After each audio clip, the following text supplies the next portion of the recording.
കടൽത്തിരകളും കൂറ്റൻ മലകളും പ്രളയവും വെടിമരുന്നുമെല്ലാം ദുരന്തം വിതച്ചിട്ടുണ്ടെങ്കിലും കേരളം ഇന്നേ വരെ നേരിട്ടതിൽ ഏറ്റവും ഭീകരമാണ് മരിച്ചവരുടെയും കാണാമറയത്തുള്ളവരുടെയും കണക്കുകൾ പോലും തിട്ടപ്പെടുത്താനാകാത്ത വയനാട് ദുരന്തം. എന്നാൽ സ്വന്തമെന്ന് പറയാൻ ഒന്നും ബാക്കി വെക്കാതെ ഉരുൾപൊട്ടലിൽ കുത്തിയൊലിച്ചു വന്ന വെള്ളം എല്ലാം തുടച്ചു നീക്കിക്കൊണ്ടു പോയപ്പോഴും ദുരന്തബാധിതരെയും വയനാടിനെയും ചേർത്തുപിടിക്കുകയായിരുന്നു കേരള ജനത. ജാതി മത രാഷ്ട്രീയ ഭേദമന്യേ എല്ലാവരും ഒരുമിച്ച് പോരാടുകയാണ് വയനാടിന് വേണ്ടി. ദുരന്തബാധിതർക്ക് നേരെ സഹായഹസ്തവുമായി എത്തിയവരും നിരവധിയാണ്. നിരവധി പ്രമുഖരും രാഷ്ട്രീയ നേതാക്കളും എല്ലാം തന്നെ തങ്ങളുടെ സമ്പാദ്യത്തിൽ നിന്നും ഒരു പങ്ക് വയനാടിനായി നീക്കിവെക്കുകയാണ്. അയൽ സംസ്ഥാനങ്ങളായ തമിഴ്നാടും കർണാടകയും ധനസഹായമായും മറ്റെല്ലാ രീതിയിലും കേരളത്തിന് കൈത്താങ്ങു നൽകുന്നുണ്ട്.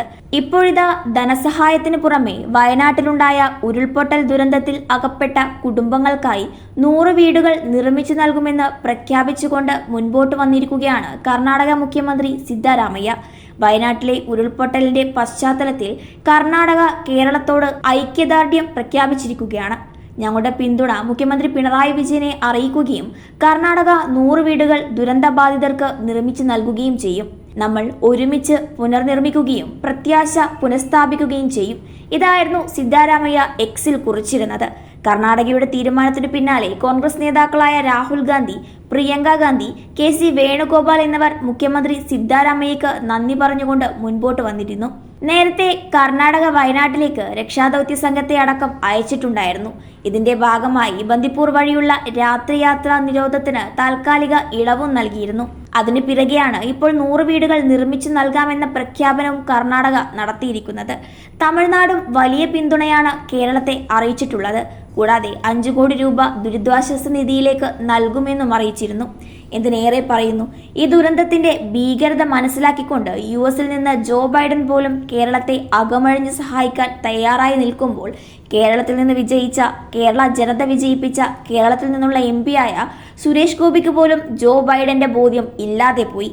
300-ലധികം പേരുടെ ജീവൻ കവർന്നെടുത്ത ദുരന്തത്തിൽ സംസ്ഥാനമാകെ കണ്ണീരിൽ വിതുമ്പി നിൽക്കുമ്പോൾ കേരളത്തിന് കേന്ദ്രം ധനസഹായം പ്രഖ്യാപിക്കാൻ ആയിട്ടില്ലെന്നാണ് സുരേഷ് ഗോപി പറഞ്ഞിരുന്നത്. മാത്രമല്ല, സംസ്ഥാനങ്ങളെയെല്ലാം ഒരുപോലെ കാണേണ്ട, ഒരേ പരിഗണന നൽകേണ്ട കേന്ദ്രവും ഇപ്പോഴും കേരളത്തെ തീർത്തും അവഗണിക്കുകയാണ്.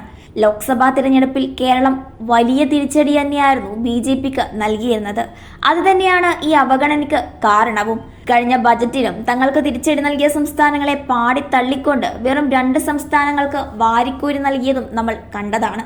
അതിന് പിന്നാലെയാണ് ഇപ്പോൾ കേരളത്തിന് നേരെയും കണ്ണടയ്ക്കുന്നത്. നിരവധി പേരുടെ ജീവനും ജീവിതവും ചോദ്യചിഹ്നമായ ഒരു വലിയ ദുരന്തത്തിന് സാക്ഷ്യം വഹിക്കേണ്ടി വന്ന കേരളത്തിന് നേരെ ഇത്തരം മനുഷ്യത്വമില്ലാതെ കേന്ദ്രം പെരുമാറുമ്പോൾ, ആ ദുരന്തത്തിൽ പോലും രാഷ്ട്രീയവും മതവിദ്വേഷവും കലർത്താൻ ശ്രമിക്കുമ്പോഴും മനസ്സിലാക്കാം അവർ മനുഷ്യജീവന് എത്ര വില കൽപ്പിക്കുന്നുണ്ട് എന്നത്, അവരുടെ മനസ്സിൽ എത്രത്തോളം മനുഷ്യത്വം ബാക്കി നിൽക്കുന്നുണ്ട് എന്ന്.